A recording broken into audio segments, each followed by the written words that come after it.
Muy bien, jóvenes. Para hablar de enfermedad cerebrovascular, primero ustedes ya saben que enfermedad cerebrovascular se divide en dos tipos, el isquémico y el hemorrágico. El isquémico representa un 80-85% de los casos y el hemorrágico entre un 15 a 20%.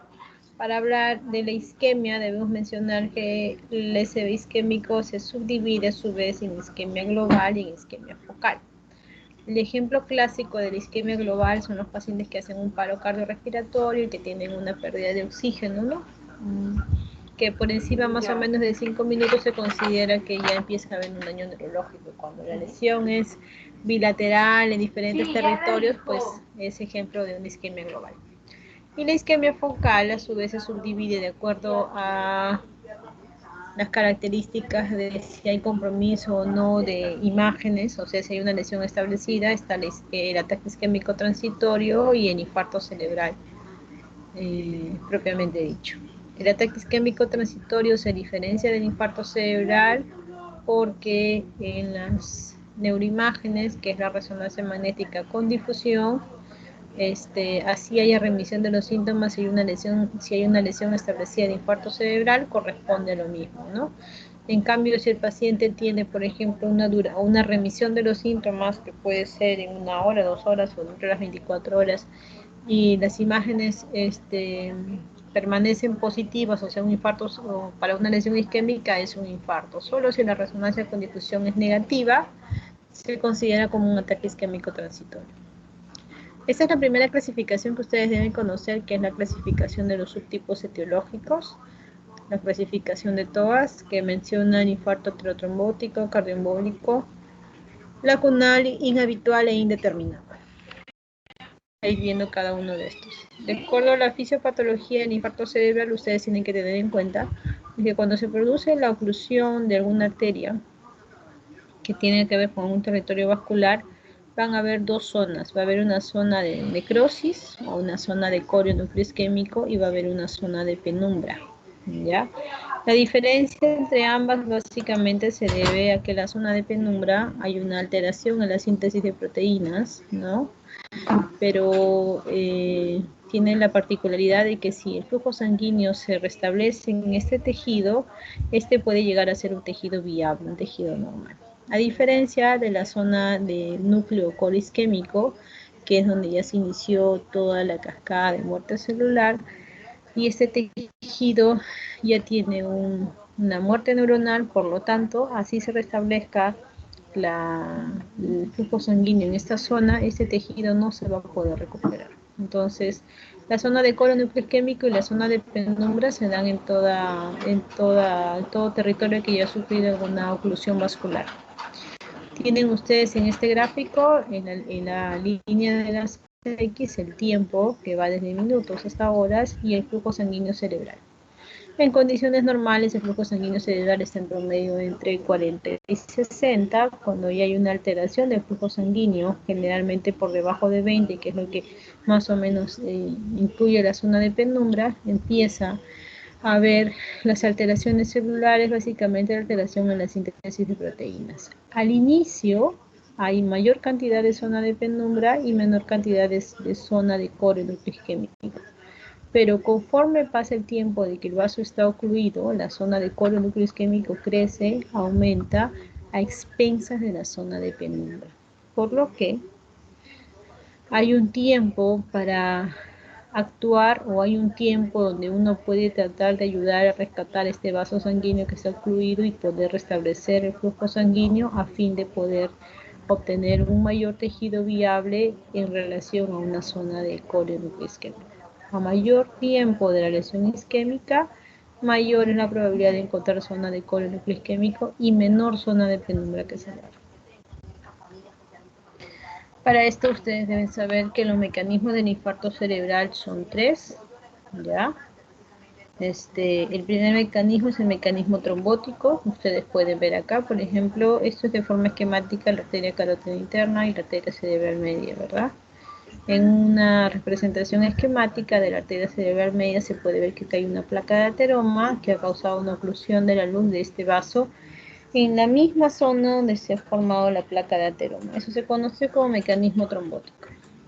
El siguiente es el mecanismo embólico, que significa una carótida interna más proximal, que también tiene la misma patología de una placa de ateroma, pero esa placa de ateroma ha desprendido cierta parte de esta placa, que ya se conoce como émbolo, viaja a través de la circulación y causa una oclusión en un vaso distal. En este caso, la misma cerebral media, produciendo también un infarto cerebral. Este mecanismo se conoce como mecanismo embólico.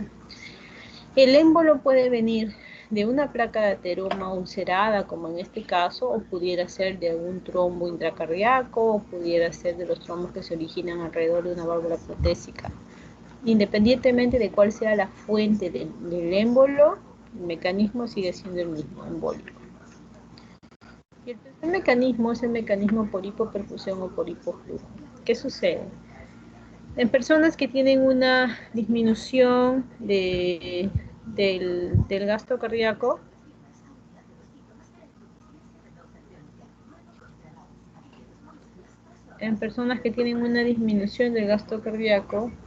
sucede, por ejemplo, la insuficiencia cardíaca, que puede haber algún evento de descompensación, ¿no? De repente una fiebre, algún proceso infeccioso concomitante. Y el cerebro, a su vez, va a tener una disminución del flujo sanguíneo en el aporte. Hay arterias, que las que ustedes ven acá sombreadas, que son las arterias limítrofes, que son conocidas como arterias limítrofes, pero son las arterias leptomeningias. Estas arterias leptomeningias se encargan de conectar las circulaciones principales de las grandes arterias. Por ejemplo, la cerebral anterior va a este lado, la cerebral posterior va a este lado y la cerebral media va para este lado. Ustedes saben estos grandes territorios, ¿no? Línea media y anterior, cerebral anterior, línea media y posterior, cerebral posterior, y entre ellas cerebral media. Estas arterias leptomeningias conectan estas grandes circulaciones, cerebral anterior, cerebral media y cerebral posterior. Cuando hay una disminución del gasto cardíaco, o sea, una hipoperfusión, estas arterias leptomeningias son las primeras arterias en sufrir la isquemia. Por eso que tienen esta localización, los infartos de mecanismo limítrofe, como su nombre lo dice, limítrofe entre dos territorios vasculares, cerebral anterior y cerebral media, o cerebral media y cerebral posterior. Cuando el diagnóstico inicial de los pacientes con enfermedad cerebrovascular básicamente parte de la clínica, ustedes saben que los cuadros vasculares tienen una forma de inicio brusco, agudo y un curso generalmente estacionario. Generalmente porque pueden haber excepciones a la regla, sobre todo si son infartos de territorio posterior. Y alguien por favor apague su audio. Nadie puede mantener el audio prendido si no hacemos eco y después no podemos estar haciendo bien la exposición. Apaga el audio de todos, por favor, Efraín. Clínicamente uno tiene que sospechar de los cuadros vasculares, aparte por su forma de inicio, es por la característica, ¿no? Si es que hay una dificultad para hablar, que puede ser una disartria, una fascia, eso ustedes lo determinarán cuando hacen el examen físico, cuando hay una debilidad en algún hemicuerpo, compromiso motor, o cuando hay alguna simetría facial asociada al compromiso motor, generalmente son características que orientan a un cuadro de una enfermedad cerebrovascular. Clínicamente no van a poder diferenciar si es isquémico hemorrágico. Pueden haber algunos signos o síntomas sugerentes, pero no es una regla. Para ello ustedes necesitan las neuroimágenes. Y de esta es la tomografía cerebral en emergencia, que es lo que se hace simple, sin contraste, ¿no? El objetivo de la tomografía en las primeras horas del infarto es diferenciar si no es un cuadro de hemorragia. Porque si es en las primeras horas, yo no espero ver la imagen de infarto cerebral porque todavía es muy poco el tiempo transcurrido. Como la tomografía no tiene la sensibilidad suficiente para diagnosticar las lesiones isquémicas agudas o hiperagudas, se utiliza la resonancia con el protocolo de difusión. No es una resonancia convencional, tiene que ser la resonancia con protocolo de difusión, que incluye un angioten, que incluye una angioresonancia para ver cuál es el vaso sanguíneo que se ha afectado. Miren aquí esta imagen, tomografía simple sin contraste en las primeras horas de un paciente, y esto es 6 horas después, 8 horas después. Aparentemente en esta primera imagen nada que llame la atención, y en esta segunda imagen una hipodensidad a nivel del puente, ¿verdad? Bilateral. Y acá justo se ve la arteria basilar, por una oclusión de la arteria basilar. Siguiente imagen, acá sí es más evidente, un infarto en todo el territorio de la arteria cerebral media del lado derecho, ¿no? Tuvieron que hacer una clinectomía descompresiva como un mecanismo de rescate por la hipertensión endocraniana que tiene. Si hablamos de las neuroimágenes específicamente, ustedes tienen que tener en cuenta que la sensibilidad de la tomografía para detectar la lesión isquémica aguda, dependiendo de la capacidad o la resolución del tomógrafo, va desde un 50 a un 70% en las primeras 3 horas. Significa que, les repito, no es el objetivo ver la hipodensidad de la tomografía cuando ustedes están viendo las imágenes en las primeras horas. Solamente el objetivo es descartar que no haya un sangrado. En cambio, la resonancia con el protocolo de difusión tiene una sensibilidad alrededor del 95%. Mientras más resolución tiene la resonancia, mejor capacidad de detección de la lesión isquémica. Entonces, vean ustedes acá, vamos a empezar con esta primera columna donde ven el cursor con las tomografías. Esta es una tomografía simple sin contraste. La segunda columna es protocolos de FLAIR y la tercera columna son protocolos de difusión. Veamos acá, si nos centramos mirando en esta primera imagen de la tomografía simple sin contraste, vemos que se ven los surcos de forma muy simétrica y en realidad no hay una lesión específica acá que oriente alguna lesión isquémica, se ve todo muy normal. Este mismo paciente a la misma hora se le hace una resonancia y efectivamente en el protocolo FLAIR, excepto estas lesiones hiperintensas periventriculares que son hallazgos que se encuentran en pacientes hipertensos o diabéticos crónicos, tampoco se puede ver una lesión isquémica clara.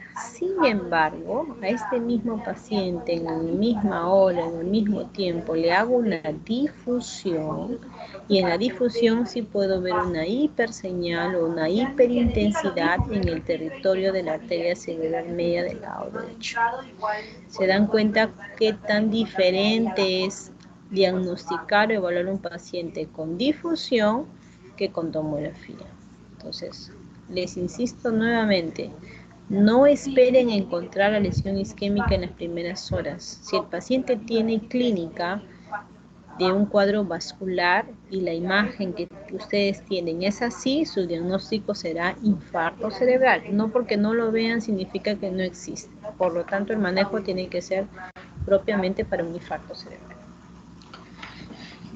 En esta primera fase donde estamos viendo la lesión isquémica en la difusión, esto es diagnóstico de un infarto cerebral agudo, y se restringe la difusión porque en este estadio están en lo que se conoce como el edema citotóxico. Vamos a la segunda línea. Miren esta tomografía. A diferencia de la primera, acá pareciera que ya no es tan completamente, digamos, normal, como aquí sí que se ve absolutamente nada. Si hago de forma comparativa, aquí se ve algo, ¿no? Tampoco es contundente, pero sí se ve, ¿no? Llama la atención esta imagen que está acá. Si le veo en el FLAIR, esta zona que se corresponde como un borramiento de los surcos, una falta de diferenciación, sustancia gris, sustancia blanca, se correlaciona aquí como esta hiperseñal o esta hiperintensidad en el protocolo FLAIR. Se correlaciona. Muy bien, perfecto. Y se lo veo en la difusión aún más todavía, ¿no? Entonces, la pregunta sería, ¿desde cuándo más o menos tiene la difusión la capacidad de detectar los infartos agudos y tiene el FLAIR de detectar los infartos agudos o la tomografía? Dependiendo del resonador, la difusión puede detectar las lesiones isquémicas agudas desde los 30 minutos o los primeros minutos hasta los 30 días. El FLAIR tiende a ser positivo a partir de la tercera a 4 horas y media para detectar las lesiones isquémicas, y la tomografía, dependiendo del tamaño, dependiendo de la ubicación, puede ser positiva desde las primeras horas si es muy extenso, de repente unas 4 o 6 horas, pero en general lo que se toma como regla es que la tomografía puede ser negativa hasta las 24, 48, 72 horas de producida la lesión isquémica, sobre todo si son lesiones lacunares pequeñitas. Un momentito, por favor.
Ok, chicos, continuamos, disculpen.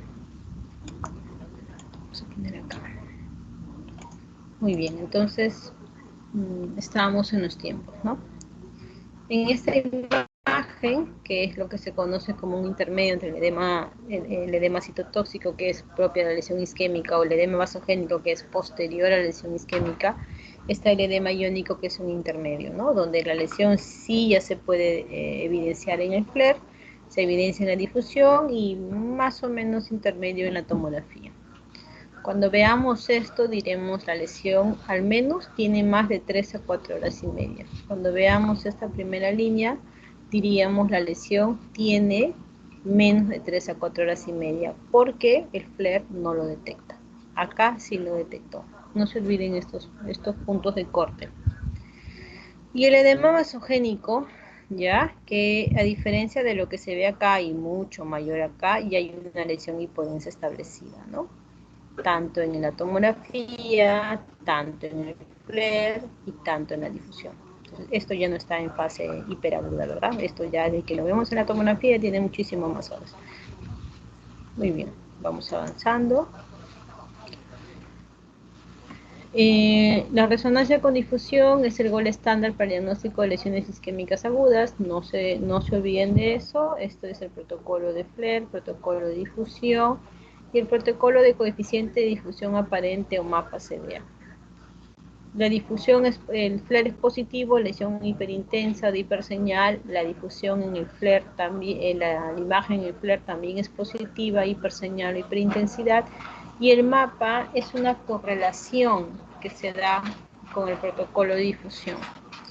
El mapa, cuando la lesión isquémica es aguda, si acá se ve hiperseñal en la difusión, en el mapa debe verse como hiposeñal o hipointensidad. ¿Hasta cuándo el mapa maneja una hiposeñal o una hipointensidad? Hasta los 7 a 10 días de producida la lesión isquémica. Entonces, si yo veo esto, diré, el infarto cerebral, independientemente de saber los datos del paciente, ¿no? El infarto cerebral está dentro de los 7 a 10 días, ¿ya? Cuando ya pasa de 7 a 10 días, no se ve este hiposeñal. Se puede ver blanco como esto o simplemente no se ve nada. Siguiente imagen, si miramos esta primera tomografía, ¿alguien podría definir que hay una lesión isquémica aguda aquí? Por supuesto que no.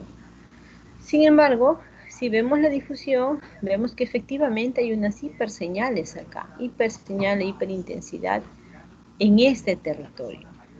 ¿Qué es? Territorio cerebral anterior, cerebral medio, cerebral posterior. No está en ninguno de esos. Esto es el clásico ejemplo de los infartos de territorio limítrofe o por hipoperfusión. Mecanismo de hipoperfusión. En la siguiente imagen que vemos acá en el FLAIR, vemos hiperseñal bilateral igual, que no podemos diferenciar cuál de estas es aguda o no, porque el FLAIR es como la prevalencia, nos muestra casos nuevos y casos antiguos. Sin embargo, en la resonancia con difusión, efectivamente puedo corroborar que de todas estas lesiones que se ve acá, hay una que corresponde a una lesión isquémica aguda, profunda de la arteria cerebral media del lado izquierdo. Para eso nos sirve la difusión, diagnóstico de lesiones agudas.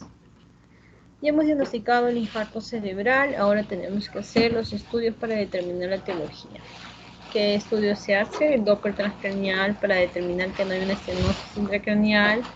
El Doppler carotidio, en este caso determinar que hay una placa de ateroma en la bifurcación de la carótida interna que pudiera causar estos pequeños émbolos, un infarto a nivel distal, o en el peor de los casos, causar un trombo oclusivo que ocluye toda la parte inicial desde su origen de la arteria carótida interna, ¿verdad? Obviamente el pronóstico en esta figura C será peor que el pronóstico B. El ecocardiograma transtorácico, porque puedo detectar un trombo ventricular, un trombo auricular, un mixoma, portador de una válvula protésica, endocarditis, diversas fuentes de cardioembolismo. Y el clásico Holter, con la finalidad de detectar los cuadros de fibrilación auricular. Esto es como el estudio de imágenes iniciales, basales. Si yo tengo un infarto de mecanismo embólico y todos estos estudios iniciales salen negativos, pero yo sé que hay un embolismo porque la imagen así me lo ha demostrado, entonces tengo que ser un poco más insidiosa en poder diagnosticar a las fuentes de cardioembolismo. Para eso podemos hacer un monitoreo cardíaco continuo de 30 días o un Holter de 7 días. Porque el Holter común y corriente diagnostica la FA 24-48 horas, de 24 a 48 horas más o menos en un 5%, ¿no? Es muy, muy bajito. Aumento la sensibilidad o la tasa de detección de FA paroxística cuando hago un monitoreo cardíaco continuo o un Holter, pero generalmente hasta un 30% si es de 30 días. Por eso es que tengo que ir pensando otro tipo de estudios. También puedo hacer estudios de hipercoagulabilidad, resonancia magnética, un angioten o una angiografía, que en el contexto de un infarto no es el gol estándar como en el contexto de una hemorragia. En el infarto se utilizan para causas raras, poco frecuentes, ¿no? De repente pudiera ser una enfermedad de Moyamoya o una disección.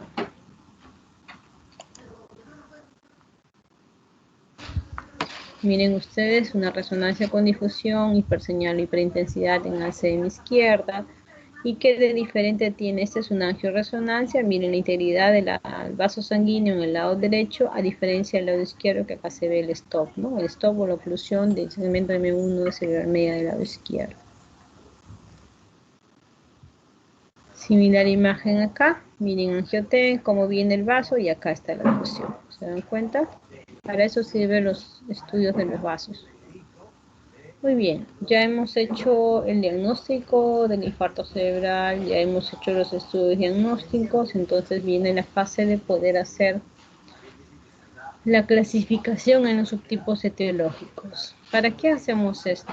Esto es importante y es la finalidad de hacer todos los estudios, porque eso nos va a permitir identificar la causa del infarto cerebral. Y de esto depende el tratamiento. Porque si yo no identifico la causa, por ejemplo, se me pasa una fibrilación auricular, al paciente lo mando a su casa con aspirina, pero ustedes ya saben que la fibrilación auricular requiere anticoagulación, este paciente va a regresar con más eventos, ¿no? Va a ser más recurrencia. Entonces, por eso es, así como es tan importante manejar las terapias de reperfusión, la trombólisis endovenosa, la trombectomía mecánica, también es muy importante determinar cuál fue la causa del evento para que el paciente no haga más recurrencias. ¿Ya? Entonces tenemos el infarto esterotrombótico, que es un infarto de arteria grande. Tenemos el infarto cardioembólico, el infarto lacunar, que es de vaso pequeño. El inhabitual, que son causas raras, como por ejemplo disecciones, trombosis venosa, moya. O el infarto de origen indeterminado, que a su vez tiene tres causas: el estudio incompleto, más de una etiología, y el infarto de origen desconocido, que es realmente criptogénico, ¿no? Que no se le ha hecho nada. Para no olvidar, todos los pacientes que tienen infarto cerebral o en general SB, se le tiene que hacer la escala de NIH, ya ustedes la conocen, es una escala que va de 0 al 42 y nos permite valorar la severidad del infarto, a diferencia de la escala de ranking modificada, que nos permite evaluar la discapacidad. Manejo general: protección de vía aérea, oxígeno suplementario para mantener una saturación por encima del 94, temperatura se maneja solo si excede 38, la glicemia tiene que estar entre 140 y 180. Se debe evitar la hipoglicemia menor de 60 y los pacientes deben ser manejados en una unidad de stroke. Se le hace el test de disfagia, es muy fácil, le dan un vasito con un poquito de agua, le piden al paciente que tome el agua. Si el paciente se le cae el agua por una de las comisuras o se atora, es un test de disfagia positivo y significa que le tienen que colocar sonda para prevenir el riesgo de una neumonía aspirativa. Dicho todo esto, independientemente de cuál sea la forma de administración de la dieta, tiene que ser iniciada lo más pronto posible dentro de los 7 días. Y los pacientes que no pueden movilizarse, se les recomienda la hidratación y la aspirina, que es lo que ya reciben de por sí todos los pacientes con infarto cerebral, pero sobre todo los dispositivos de compresión neumática intermitente. No se recomiendan los anticoagulantes parenterales porque aumentan el riesgo de sangrado, así como no se recomienda el uso rutinario de sulfafolo, porque aumenta el riesgo de infección urinaria. Esto lo vimos en el seminario. Trombólisis endovenosa, 4 horas y media, no se olvide. Endovascular, 6 horas. Con los criterios de inclusión y de exclusión que ya ustedes deben volver a revisar para el examen. Y la trombólisis endovascular, o vale decir la trombectomía mecánica, dentro de las 24 horas, pero bajo condiciones o bajo criterios del estudio de Fuse y del Down. ¿Por qué? Porque aquí hay que ver si hay zona de penumbra. Si dentro de las 6 a 24 horas los estudios de imágenes, que es la perfusión, sea por método de tomografía o resonancia, me permite identificar que tengo una zona de penumbra que salvar, considerable que pueda salvar, se puede hacer el procedimiento. Tengo un paciente de 8 horas, por así decirlo, ¿no? El paciente A tiene una zona de penumbra el doble de la zona del núcleo isquémico, entra. El paciente de 8 horas B, que tiene la zona de penumbra menor a la zona del tamaño del núcleo corisquémico, no entra. Esa es la diferencia. Porque para yo hacer un procedimiento invasivo y caro, al menos lo que necesito saber es que voy a garantizar que el paciente tenga algún beneficio clínico. Porque si ustedes a los dos le hacen el procedimiento por imágenes, en los dos la arteria se va a abrir.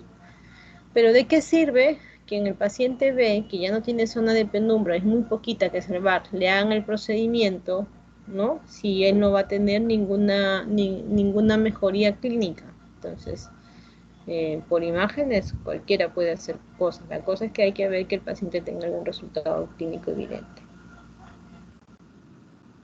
¿Cuál es el objetivo de toda la terapia de reperfusión, independientemente cuál sea? Que la zona de corio núcleo isquémico sea del menor tamaño posible y salvar la zona de penumbra, ¿no?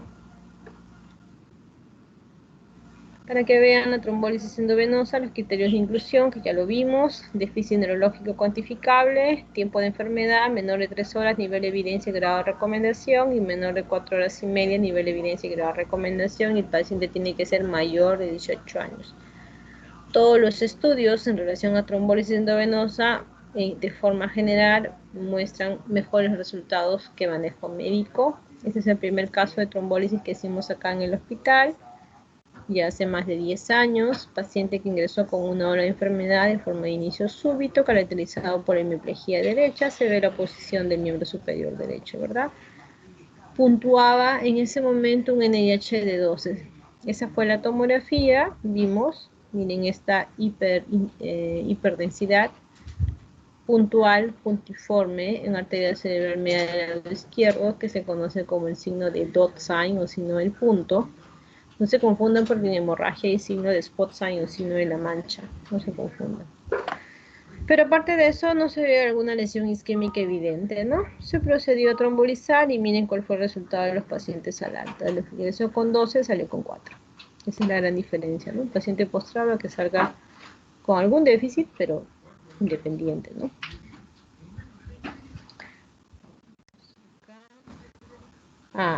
Siempre van a ver esta imagen que está acá, que es la hiperdensidad en la ACM, que se conoce como el signo de la ACM hiperdensa, que me dice que el infarto muy probablemente sea un infarto proximal de vaso grande, segmento M1 de cerebral media. Pero es un predictor de que la lesión es grande. No significa que todo esto de acá yo ya lo vea como hipodensidad. Esto se ve completamente normal, excepto esto que está acá. Entonces, este signo de la semihiperdensa, que se usa como un predictor de que un infarto es grande, no se usan como un criterio para excluir la trombólisis endovenosa. No se usa. Simplemente lo encuentras, sabes que el vaso puede ser grande, al contrario, le harías un angioten para ver que si además de la endovenosa también puede requerir la trombectomía mecánica. ¿Ya? Esto lo hemos visto, lo vamos a pasar porque ustedes ya lo han visto en el seminario. El manejo de la presión si un paciente no es candidato a trombólisis es 220 con 120 y 185, 110 como criterio para endovenosa, también para mecánica, y 180, 105 durante la infusión y durante las primeras 24 horas. Pasadas las 24 o 48 horas, dependiendo de cómo se encuentre el paciente, manejamos la presión en condiciones normales, 140-90. Esto lo hemos visto. Vamos a avanzar. También hemos visto. Vamos a ver. Quiero poner solamente un caso clínico. A ver.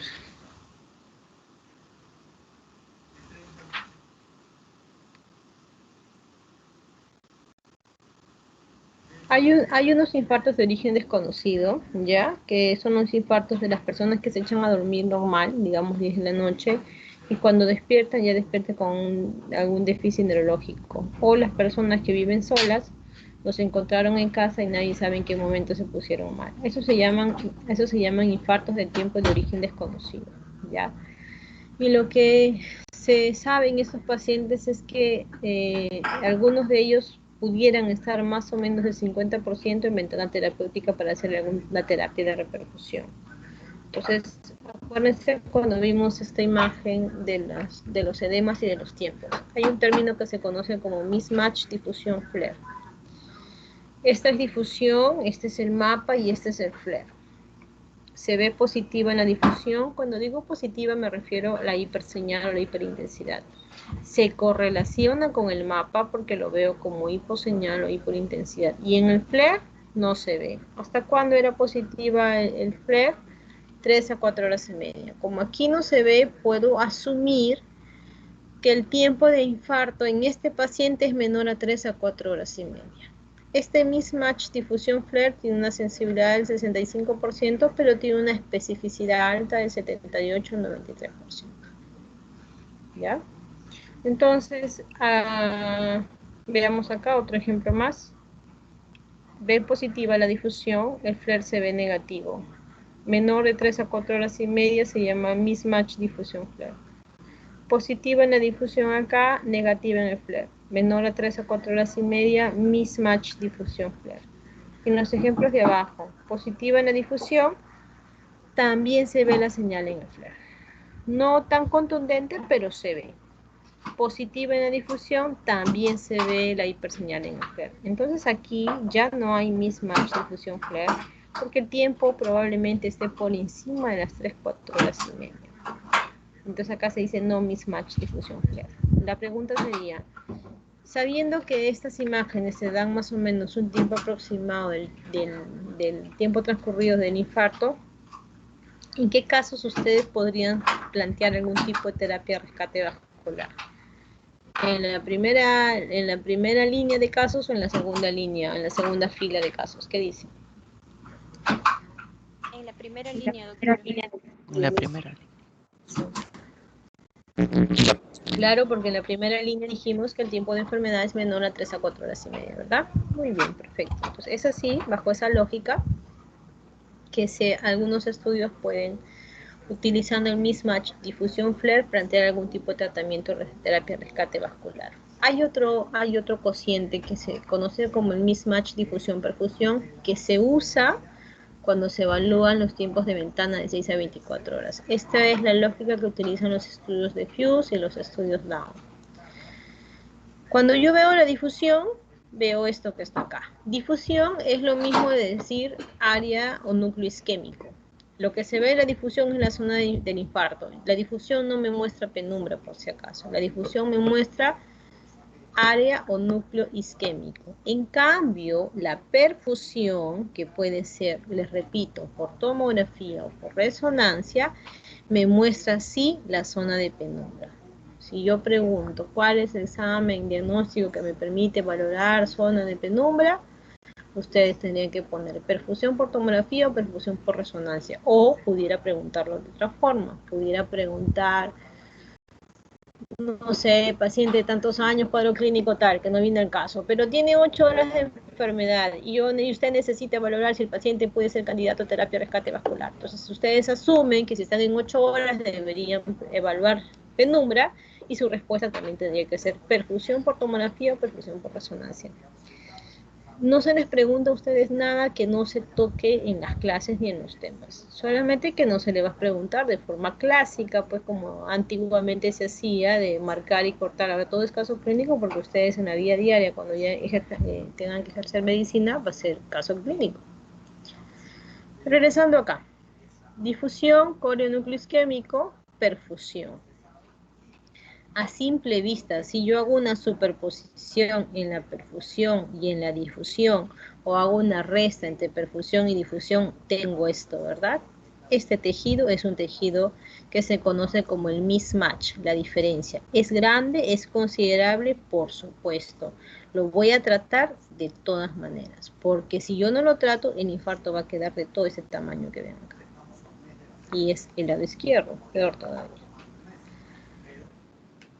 Otro ejemplo más, miren ustedes, esta zona que se ve acá, que es la zona oscura de coronúcleo isquémico, y esta es la zona o el protocolo de perfusión que ve la zona de penumbra.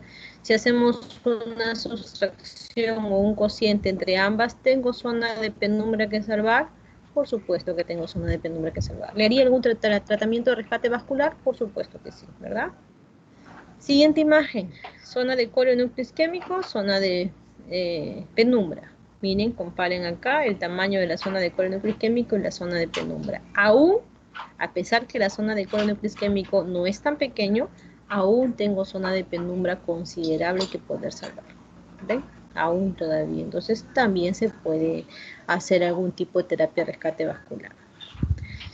Entonces yo les comentaba que bajo ese término hay algunos estudios, por ejemplo el Wake Up, que evaluó trombólisis endovenosa utilizando el mismatch difusión FLAIR para poder tratar a los pacientes, y efectivamente vieron que los pacientes que les recibían endovenosa con tiempos de origen desconocido y un mismatch difusión FLAIR se beneficiaban en comparación a los pacientes que solamente recibían manejo médico convencional, así como las trombólisis o la trombectomía hasta las 9 horas en pacientes que también tienen infarto de origen desconocido.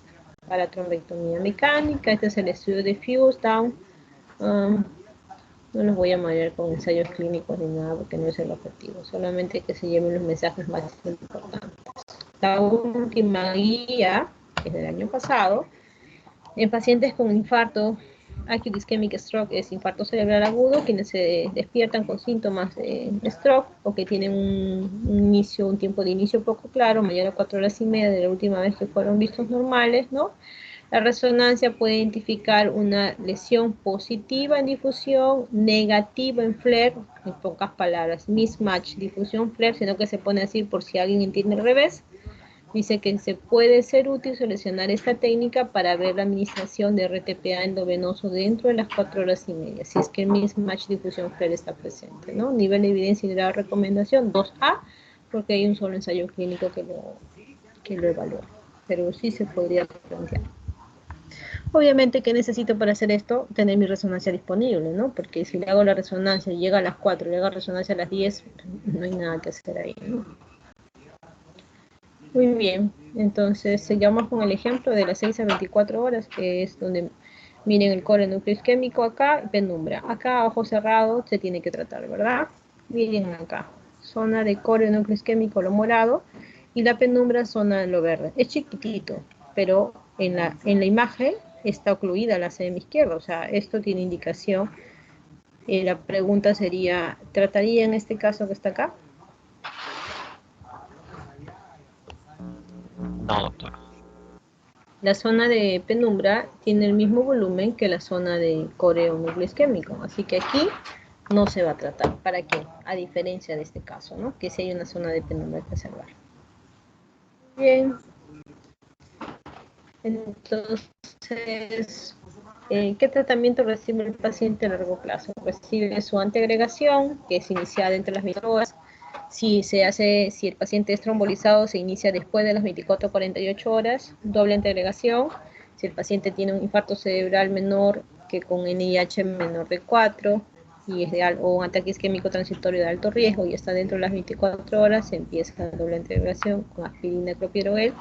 Ticagrelor no ha demostrado ser mejor que la aspirina y la anticoagulación en infarto cerebral no se usa, a diferencia de los cardiólogos que anticoagulan, antiagregan, todo. Nosotros no. ¿Por qué? Porque si ustedes anticoagulan pronto en un paciente que tiene un infarto cerebral, corre mucho riesgo de que eso se transforme en hemorragia, y si se transforma en hemorragia, el resultado clínico en el paciente será peor. ¿Cuál es el tiempo que se recomienda? Es un tiempo, es un rango, no es absoluto. 4 a 14 días, pudiendo ser más si el infarto es grande o si ha habido transformación hemorrágica de forma espontánea. Causas o fuentes mayores del cardioembolismo, las que ven listadas ahí. Principalmente la fibrilación auricular, sea paroxística o sea permanente. Para la FA paroxística o permanente, para todas las que ustedes ven en el listado, se anticoagula con antagonistas de la vitamina K, o sea, warfarina. Pero para la FA paroxística permanente, cuando es no valvular, existe otra alternativa que son los anticoagulantes orales directos. Solo para la FA no valvular. A ver. Los antagonistas de la vitamina K, como su nombre lo dice, actúan sobre factores inactivos de la vía de coagulación. 2, 7, 9, 10. Tiene actuación a múltiples niveles. En cambio, los anticoagulantes orales directos actúan sobre un factor único y específico, la vía de coagulación, y sobre factores activos, por ejemplo, apixaban 10A y dabigatran 2A, así como rivaroxaban 10A también. Por eso es que la farmacocinética y el metabolismo también diferencian.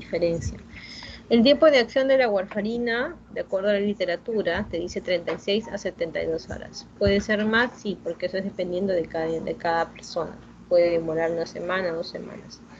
En cambio, los anticoagulantes orales directos, el tiempo de inicio de acción alrededor está de las 2 horas. ¿Cuánto tiempo de vida media tiene warfarina? 32 a 42 horas. ¿Cuánto tiempo de vida media tienen los anticoagulantes orales directos? Más o menos 12 horas.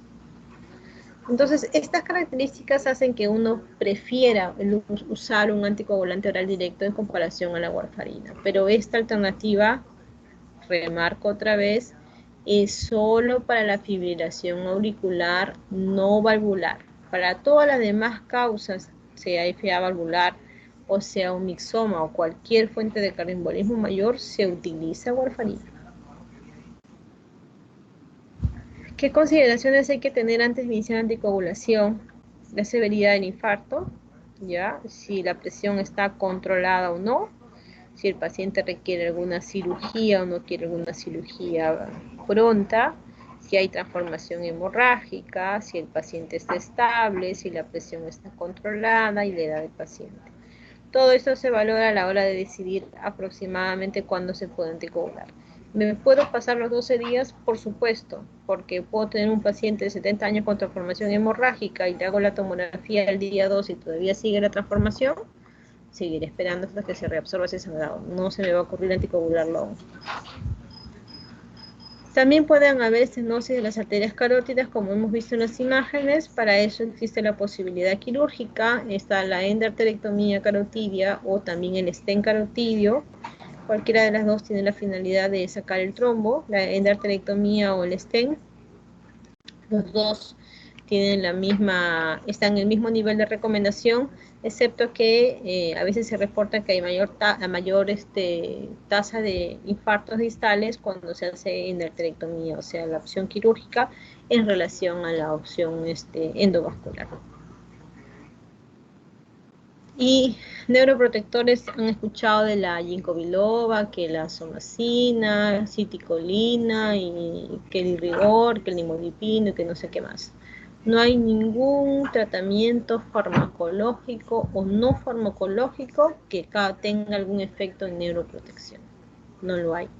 Muchas personas lo piden, hasta ustedes mismos. Doctora, ¿qué me puedo tomar para mejorar mi concentración? Ya se imaginarán, ¿no? ¿Qué pensarían? Pero bueno, no hay chicos, es simplemente alimentación, dieta y una vida saludable.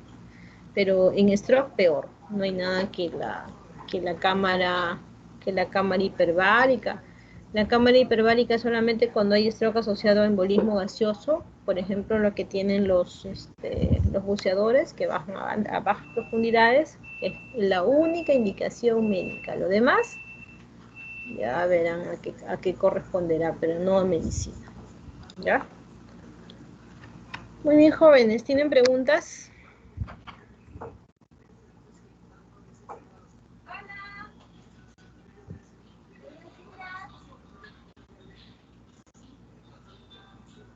Doctora, disculpe, tengo una consulta. Sí. En la parte donde dice que vamos a realizar el mismatch difusión-perfusión, justo mostró una imagen en la cual se compromete la arteria cerebral media, pero justo mencionaban que para la trombectomía mecánica debía ser menor, o sea, que no dañe más de un tercio del campo. Pero lo que tú estás viendo perfusión, esa perfusión no es infarto establecido. Vamos a ver, ¿cuál imagen te ha podido causar dudas? A ver, déjame un ratito. ¿Me vas diciendo cuál es la que te... ¿Esta? Esa, doctora, sí. Ya, pero la zona de core o núcleo isquémico aquí es únicamente esta. Porque lo que te salga positivo en la difusión es como decir, este tejido ya se infartó. Lo que sale en la difusión es tejido muerto, en pocas palabras. Discúlpeme que utilice ese término, pero para que quede más claro. Si está positivo en la difusión, este tejido ya se perdió. Este es el tamaño real de la isquemia, que probablemente si le hagas tomografía no lo vas a ver, porque acuérdate que esto es difusión con resonancia. Y los criterios de exclusión, que es más de un tercio de la hipodensidad de territorio de la CM, es en tomografía, porque se asume que si en tomografía ves el infarto grande, en resonancia probablemente sea peor, sea total. Pero esta es difusión, esto es perfusión, esto no lo vas a ver ni en difusión convencional ni menos en tomografía, pero esto es lo que te mide realmente cuál es el tejido que está en riesgo. Entonces la exclusión es para más de un tercio del territorio de la ACM en tomografía. No es en difusión, no menos en perfusión. Si lo que en perfusión tú estás buscando es penumbra, y la penumbra no es zona de core núcleo isquémico, es penumbra, como su nombre lo dice. Es el tejido que vas a recuperar. ¿Quedó más claro? Sí, doctora, muchas gracias. Ok. ¿Alguna otra pregunta?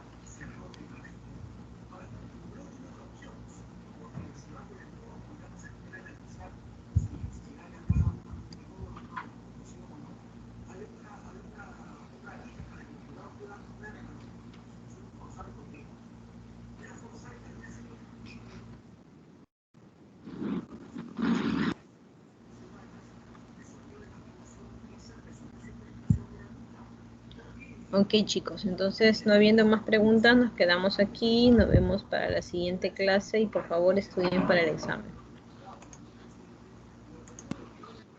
Doctora, disculpe, ¿Sí? ¿Quién está hablando? Carla Baiza, doctora. Sí, dime. Doctora, una duda en respecto justo al tercio del territorio de la arteria cerebral media. Ahí también definitivamente tengo que tener en cuenta todos los criterios de inclusión para el tratamiento de rescate vascular endovenoso, o sea, para la trombolisis endovenosa debo de tener en cuenta, pero yo, según lo que tengo por entendido, es que si en la tomografía se debe evidenciar una lesión hipodensa, o sea, una parte hipodensa, es porque yo estoy frente a una tomografía que tiene 3 horas, o sea, no exactamente 3 horas, sino que ya tiene 24, 48 horas. Usted incluso menciona que de 24 a 48 horas no se puede ver si es en zonas pequeñas, pero tiene un 50-70% en, en las 3 primeras horas o en las 3. Eso es lo que no me queda claro, doctora, disculpe. No te confundas. A ver, la tomografía tiene una sensibilidad del 50-70%. O sea, que tú puedes encontrar la imagen de infarto cerebral hasta en un 50-70% en las primeras horas del infarto. Eso es lo que te dice.